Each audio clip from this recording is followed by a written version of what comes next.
Hey everyone, welcome to this week's edition of Title Scoop. So this week we're going to start a series on common commercial endorsements. I get the question a lot from people where they have a commercial deal and the attorney or the lender has reached out and they want a big list of endorsements and the agent's basically saying, hey, can I do this and what do I need to do this? So I thought it'd be good to do a series over the next few weeks about what those endorsements are and then what to look for, what you need if you're trying to issue those.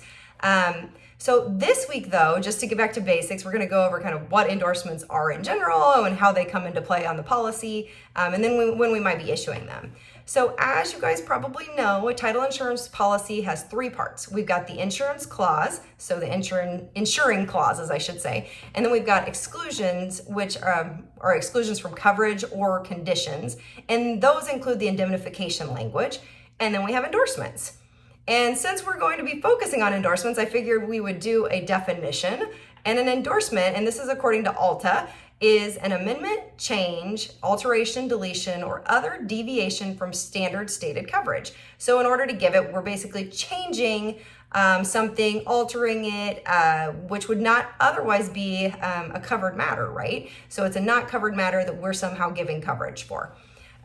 As you probably know, you can do endorsements on an owner's policy or a loan policy. Some are strictly for owners, some are strictly for loan, and some apply to both. So you really need to know what endorsements you can and can't issue on each policy.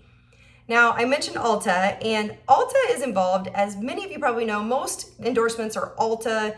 Ulta is the beginning, right? Ulta 3.1, Ulta 6, Ulta 9.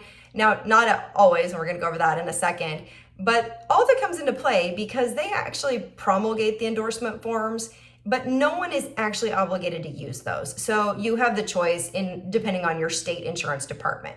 Now, most states, and I would say the majority, do use the Ulta forms. But when you have a promulgated state, say like Texas, California, Florida, New Mexico, or the ones that come to mind right away, they have their own endorsement forms. And some of those will actually look identical to the Ulta form. They may just have their own number, and some of them might not. They might have deviations. The other thing to know is that all states do not have to provide all endorsements. So even though Ulta has a big list of endorsements that they have created, and they've created the forms, they may not necessarily be available in your state. So one of the first things you always want to do when you have that list of endorsements is you want to make sure they're even available in your state before you start looking to see if you can issue them. Because if they're not available, then you may not have to do any work other than saying, hey, that's not available in this state. So if you're not sure, again, ask your underwriter. We're always happy to help you, and we usually will have those lists for you. The other thing that I just kind of wanted to touch on is this is a fun title insurance trivia fact. So if you're ever asked why title insurance or insurance is regulated by your state, that was actually a federal act. It was the McCarran-Ferguson Act. So that's your title insurance trivia of the day or the week or the month or year, probably, honestly. But anyway, the McCarran-Ferguson Act provided that state laws would govern the regulation of insurance under the various state insurance departments.